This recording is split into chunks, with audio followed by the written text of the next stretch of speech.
down the street with Junkie Ride in the latest gear. From soul to your soul, come join us here. Hyundai, Kia, Genesis, we test the trends. With Junkie Ride, the thrill never ends. Hello, welcome YouTube. This is Junkie Ride. Today, I'm in the Kia EV3 very base model. Most of the video you've seen on YouTube feature fully loaded trim because Kia tends to provide only the top spec car for test drive and media reviews. In the UK and a few other countries, only the base model called Air is available. I have gone through quite the hunt at Kia dealerships to bring this review of the Air trim to you. So here it is, the base model EV3 Air without any added options. Can you notice anything different? If you've been curious about the EV3, you might spot right away that the front end looks quite distinctive from the one you've seen on YouTube. That is because this one comes with the standard LED headlight, whereas the Art or GT line trim has a brighter and more complex light. The price difference between the completely base Air model and the higher Art trim is about $2,700 US.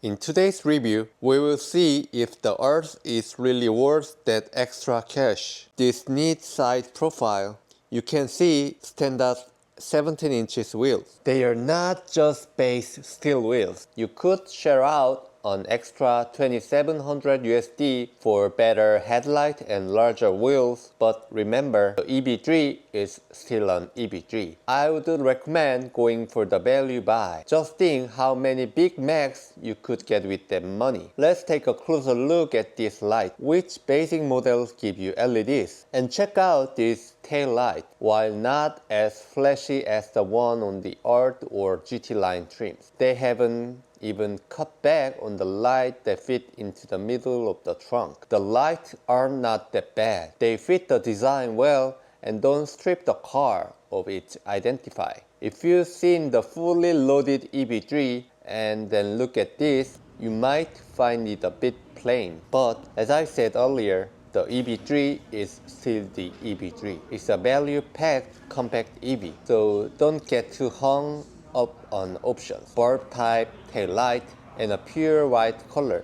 It matched the latest from Kia perfectly.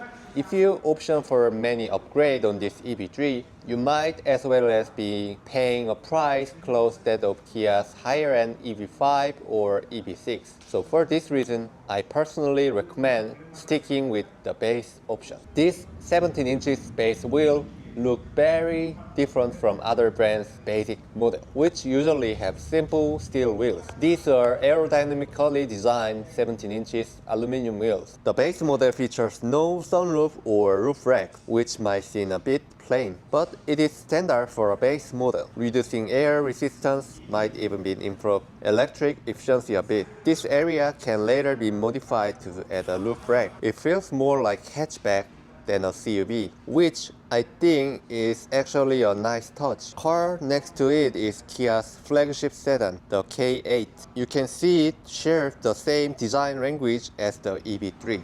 The EV3 features a rear wiper hidden within the spoiler, which might be tricky to replace. It is a great design and aerodynamic effort. The rear spoiler is designed to be long to reduce drag at the back of the car. Though this car is a small electric vehicle, its design elements make it appear to notch higher. Looking at the side, you can feel the difference between the EV3 basic trim and the higher Art and GT line trims, mainly in the plastic moldings and the smaller 17 inches wheel. But overall, the car's balance and stance. Sure, the 19 inches wheel look cooler, but if you are choosing a Kia electric vehicle, it's to save money, so you might have to get used to the look of this base model. But honestly, the base EV3 has more merit. The A-pillar is glossy black, the front blinker are LED, entire front headlight functions are LED, and the rear lights are traditional bulb type, but from a distance they just look like pretty light. Now let's check out the interior. And the front dashboard includes two of the 12.3 inches display. This base model really packs a solid standard option because there are no blocked area inside and there are enough displays. The trunk isn't a electric powered trunk, but the interior packaging and the layout are the same as the high-spec EV3, which is great. There is no compromise just because it is the Air trim. The charging port is manually operated, and when you open the cover, it's designed to be easily accessible. The A pillar is glossy black, and the subsequent pillar are just black plastic.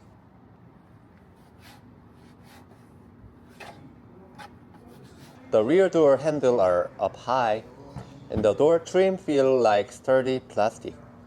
With an overall monochromatic color, B pillar are equipped with the airbags. The front dashboard includes two of the 12.3 inches display. And the steering wheel design is simple. Seats are base, but made of synthetic leather. And there are plenty of storage space and Type-C chargers. This car has a V12 functions available for about $800, allowing you to use electricity from the vehicle. The overall design of the steering wheel and buttons, it is not much different from the higher trims. The heated seat, ventilated seat, and a wireless phone charger are all standard features. The center console storage might even be better than the full option spec. And the rear seat folds flat. The ceiling doesn't have a sunroof, which might feel a bit bare. Power windows are automatic only for the driver's window. The passenger and the rear window require holding down. Side mirrors are electrically folding, and the gear shift lever is column style, which is quite convenient. In terms of exterior design, the base Air model feels quite different, but when you look inside, aside from the material and color, there's not much difference, and seat adjustment for driver is electric, a very impressive feature. The electronic parking brake, it is also applied. The passenger seat adjustment is manual, but the passenger seat also has a ventilation. If you fold down the second row seat, you get a full flat cargo space. Even the completely option-free model includes smart cruise control, lane departure prevention, Bluetooth, and CarPlay. And there are 3 driving modes, and it also comes standard with pedal shifter to adjust the regenerative braking level. Looking at the front, it is not large, but it's a neat and useful front storage space. And it even includes a rear camera as standard, which is very useful for parking. A truly impressive feature for the base model. The rear space is spacious, and the seat folds easily. The rear seat angle are quite adjustable for the comfort, which are a really nice feature. This car really is a value-packed and aggressively well-made vehicle by Kia. Thanks for watching, and this has been a review by Yoonki Car Reviews.